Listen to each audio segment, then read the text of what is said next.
Hi everybody, my name is Richard McMahon, and in this training video I'm going to teach you how to answer any kind of interview question whatsoever. It's a relatively short video, but I promise you, if you have an interview coming up, it doesn't matter what it is, I promise you if you watch this from beginning to end, it will significantly increase your chances. So welcome to this tutorial. That's me there on the right hand side. My name is Richard McMahon, and like I say, in this particular video we're going to focus on getting you to answer every question, every interview question that comes your way, so you don't want to miss it. A couple of things, please do make sure that you subscribe to the channel.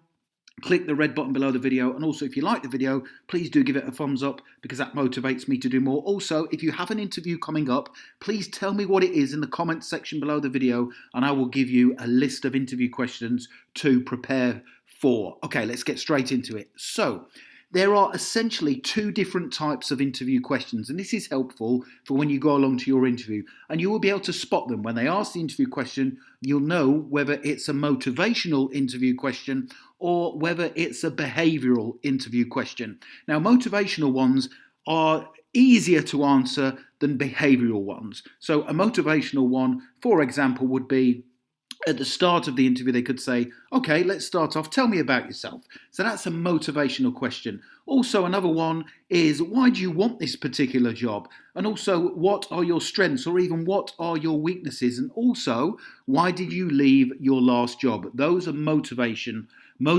interview questions. They're assessing your motivation for wanting the job.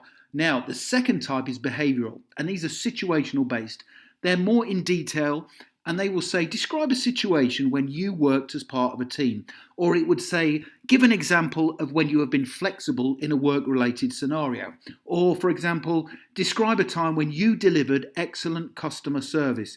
Now, when answering these questions, you have to be specific. This is really, really important. So, success tip number one. For both interview question types, use the job description to answer them, okay? Really important. It's a simple thing to do, but hardly anybody does it. So you have a look at the job description. You either have a look at the job online, or if they've emailed it to you, then you read the job description. Let's assume, for the training purposes, you're going for a job which is entitled Administrative Assistant. So it's an admin assistant role. You have a look at the job description, and it says you can manage the daily workload and tasks successfully. You answer the telephone and respond to emails using effective communication. You maintain and check stock to determine inventory levels. You maintain professional standards at all times when dealing with staff, clients and customers. And you contribute to the organisational goals by working as part of a team. And when you're preparing for the interview question, tell me about yourself, which I put up there at the top, you can answer this to get 100% marks relatively easy. So, let's take a look at my sample answer to this question using that job description, and then we'll dissect it and I'll explain why it will get the best marks possible. Here we go. I am a skilled professional and hard-working person who is capable of managing all my duties and tasks successfully. I have excellent communication skills, both whilst using the phone and also whilst answering emails. I understand the importance of maintaining a professional approach to work and also whilst dealing with clients and customers. I have a keen eye for detail and will not make mistakes when checking things over. Now, whilst I'm comfortable working on my own, I do enjoy working as part of a team to complete company goals and projects. So if you respond using that kind of answer to tell me about yourself, you will see that you are smashing it by matching clearly the job duties, the job description, because it says there you can manage the daily workload and tasks successfully, and you've said I'm capable of managing all my duties and tasks successfully. Then you've got the one there, answers a telephone, and it says that I have excellent communication skills both whilst using the phone and also answering emails.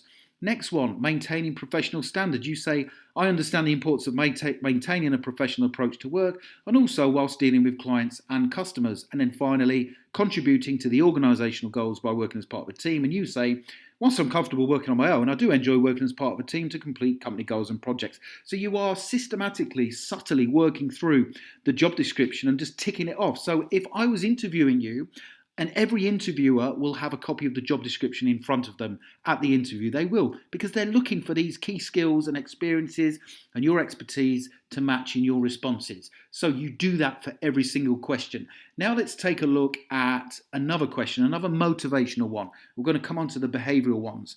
And like I say, if you are enjoying this tutorial, please don't forget to give it a thumbs up. I'd very, very much appreciate it. And tell me what interview you've got coming up in the comments section below. So next one, why do you want this job? A real common interview question. So if you use the same admin assistant role, this would be my response.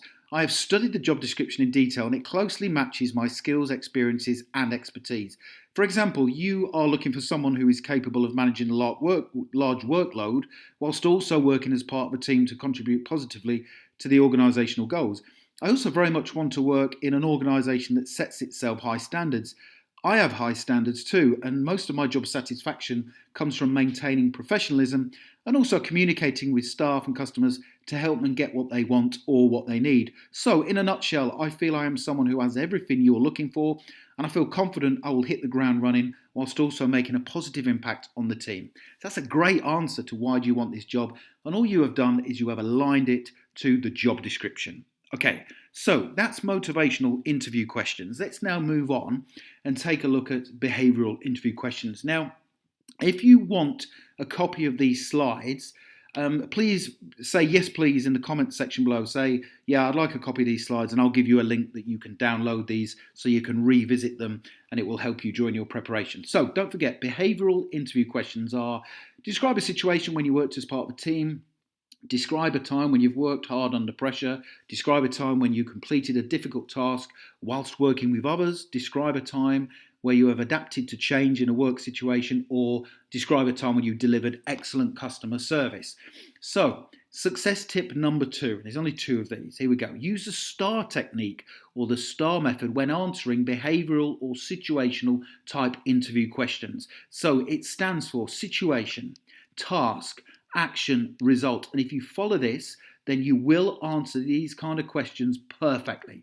So, situation, task, action, result. What do they mean? Well, when you start off and respond to any behavioural interview question, you tell the interview panel what the situation you were in, then you tell them the task that had to be done, then you tell them what action you took, and then you tell them the result of your actions. So when you get a behavioural kind of interview question, just think to yourself, right, I need to use STAR here: situation, task, action, result. So if the interview question was, describe a time when you worked as part of a team, this is how you would answer it. So I've put situation, task, action, result on the left-hand side, and let's break it down. Here's my answer. Whilst at work, my manager wanted a group of 5 volunteers to carry out an urgent stock check of all company goods. The stock check needed to be done quickly because the computer system that usually keeps a check of stock had gone down. I volunteered along with 4 other team members. Now the task required us all to methodically work through each item of stock in alphabetical order and mark them off against a defined worksheet. The task had to be completed within 3 hours, so we needed to work very quickly. I decided to brief the team on the tasks that had to be done and also allocate specific tasks based on each team member's strengths. As we all worked through the tasks, we supported each other and helped out if someone was struggling or if they were falling behind time. Now, the end result was that we managed to complete the task fully with just 10 minutes to spare. And at the end of the job, we got together to discuss if there was anything we learned from the task and also if we could improve things if the same situation arose again in the future. Now, the important thing when responding to this using STAR is you're telling them what you have done in that kind of situation. Don't say, oh, if that situation came up, this is what I would do. Now, these are behavioural kind of questions because they want to see how you would react in a certain situation. And if you can give them evidence, which this kind of response does, then that's great. So if they said to you at the interview question, how would you deal with a difficult or angry customer? And you said, okay, I've been in that situation before and I certainly wouldn't put up with it. I would tell them where to go. Then, of course, you're not going to get the job. You're not going to get it. So you have to use situation, task, action, result, and always make sure the result is positive following your actions, and you will pass your interview, I can assure you. So to get more free training, but also, this is important, if you'd like to watch one of my top-rated videos here on YouTube that has a load of interview questions and answers, so you know how to answer them now, let's start working through some sample questions and answers. Watch this video here by the red arrow. Just click that link and it will take you straight through to it. If you want some free interview training from me, I have an online course at the website passmyinterview.com. I'll put the link in the description below the video. Like I say, don't forget to subscribe. Please do give the video a thumbs up. I'd appreciate that. And tell me what interview you've got coming up in the comments section below, and I will give you a list of questions to prepare for. Guys, thank you for listening and watching. As always, I very, very much appreciate your support on this channel, CareerVidz, and I wish you all the very best for you passing your interview. Thank you.